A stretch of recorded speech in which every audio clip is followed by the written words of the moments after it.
What if I told you that everything you believe about yourself is a lie?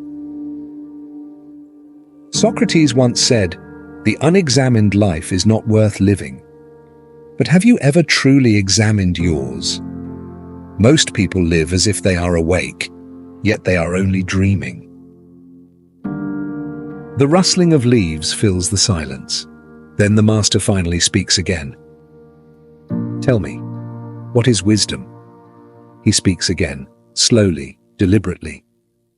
Some might say wisdom is knowing many things. But if one knows many things yet understands nothing, is that wisdom? No. Wisdom begins not in knowing, but in questioning. There was once a man who walked the streets of an ancient city, asking questions, not to find answers, but to break illusions.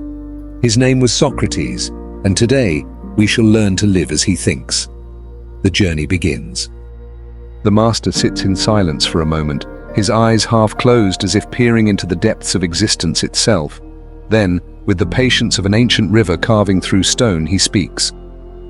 Socrates said, "The unexamined life is not worth living." But what does this truly mean? What is this examined life he speaks of?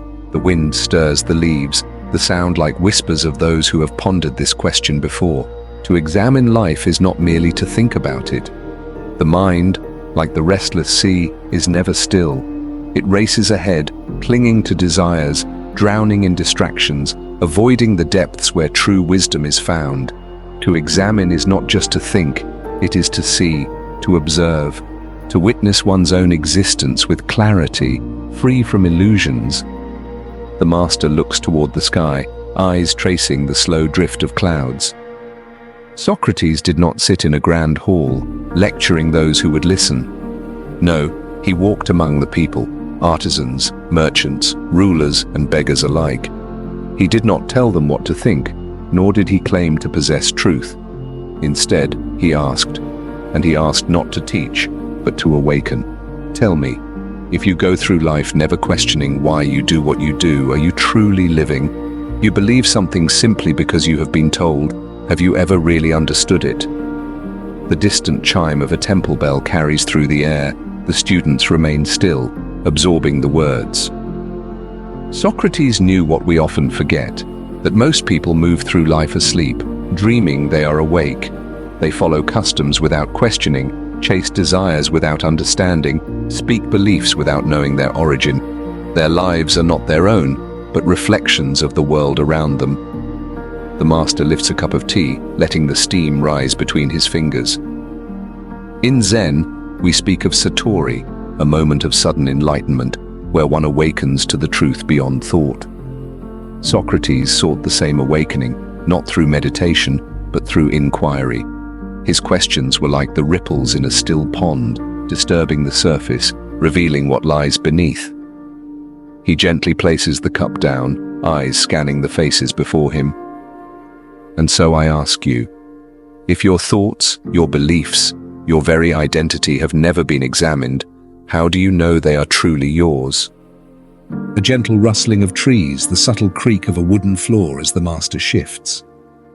Holding a small stone in my hand, I ask you, what is this? A stone, you say. But what makes it a stone? Its weight, its texture, its shape. And if it shatters, is it still a stone? Socrates questioned everything, not to be difficult, but to reveal the shifting nature of reality. He practiced what we in Zen call shoshin, the beginner's mind, free of assumptions, open to truth. His questions were not obstacles but lanterns, illuminating the paths hidden by certainty. He would ask, what do you truly value? Are your actions in harmony with your beliefs? Who are you when no one is watching? The wind stirs the branches overhead. The master gently rubs the stone between his fingers before letting it fall to the earth. Most people believe they are wise simply because they hold on to knowledge, but knowledge without understanding is like carrying a map without ever making the journey. Socrates understood that every belief we hold is like a stone in our hand. Gripped tightly, it feels solid and unquestionable. But if we turn it over, examine it, test its weight, we begin to see that it is not as fixed as we once thought. The master's voice deepens. carrying a note of curiosity. Imagine a man walking through life carrying stones he has never examined. Stones given to him by his parents, his culture, his fears. He carries them because he was told they are precious. But what if some of them are merely burdens? What if they weigh him down instead of guiding him? The master closes his eyes for a moment as if listening to the world itself. This is why Socrates asked questions, not to challenge others, but to challenge the false weight we carry, to free us from illusions so we may walk lighter, see clearer, live a fuller life. He opens his eyes and gazes at his students. In Zen, we have koans, riddles that cannot be answered with the mind alone. A monk once asked his master, "What is the sound of one hand clapping?" Socrates' questions were no different, not meant to be solved but to wake us up, to make us look not at the answer but at ourselves. A breeze rustles through the trees, carrying the weight of the lesson. So I ask you, what are the stones you carry? Are they truly yours, or were they placed in your hands by another? And if you let them go, what would remain? The weight of the question lingers. The master's voice lowers, the weight of wisdom pressing gently upon the air. Socrates once stood before the great oracle at Delphi, and it was proclaimed that no man was wiser than he. Yet Socrates, in all his humility, could not accept this. He was not a great ruler, nor a poet, nor a scholar of high standing. He was a simple man who asked questions, but in this he saw the truth. The wisest among us are those who know they do not know. The master looks at the reflecting pond before him, its surface still as glass. To know oneself is not to cling to an identity, but to understand that identity is fluid, ever-changing like the ripples in water. Socrates urged us to question not only the world, but the very foundation of our being. Who are you when all labels are stripped away? When there is no name, no title, no past or future, only this moment? The master dips his hand into the water, disturbing the reflection, watching it shift and reform.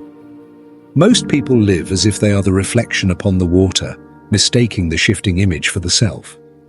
But tell me, does the moon change simply because its reflection is broken by ripples? No. The moon remains, serene and whole, and so it is with us. He withdraws his hand, watching the ripples fade until the surface is still once more. Socrates taught that to know oneself, one must question deeply, stripping away illusion after illusion. The Zen path is no different.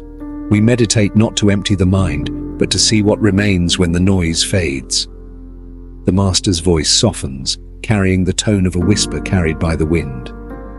So I ask you, if you were to sit in stillness, without distraction, without the masks you wear before the world, who would you be? If you let go of the stories you have told yourself, what would remain? The wind stirs, carrying leaves across the surface of the pond. The students listen, their breath quiet, their thoughts deep in contemplation. The master sits in silence for a moment, allowing the weight of the previous lessons to settle. Then his voice rises again, steady, measured, as though carrying the wisdom of ages. To live an examined life is not merely to ask questions, but to embody the answers through action. Knowledge is useless without practice, like a lamp hidden under a basket. Socrates did not simply ponder wisdom, he lived it. So must we.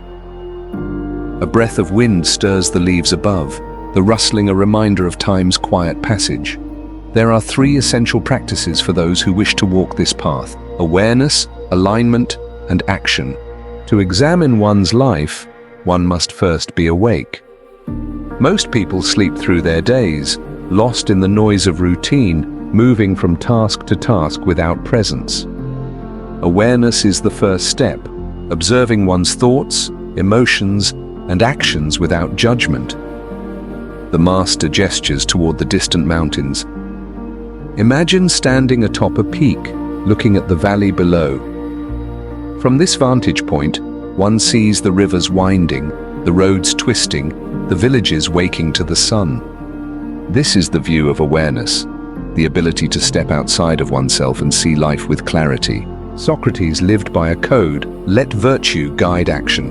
In Zen, we call this right living. Once we are aware, we must ask, are my actions in harmony with my values? Do I pursue what is true or what is easy? The master picks up a fallen leaf, turning it in his fingers. A tree does not resist the wind. It bends, yet remains rooted. To live in alignment is to know what you stand for and to act accordingly, adjusting without losing yourself. Awareness and alignment mean nothing if one does not act. Socrates did not remain silent when he saw falsehood. He questioned, he spoke, he engaged. The examined life is not passive. It is a fire that burns away ignorance, a river that carves through stone. The master's voice deepens, carrying urgency. What change must you make? What illusion must you challenge?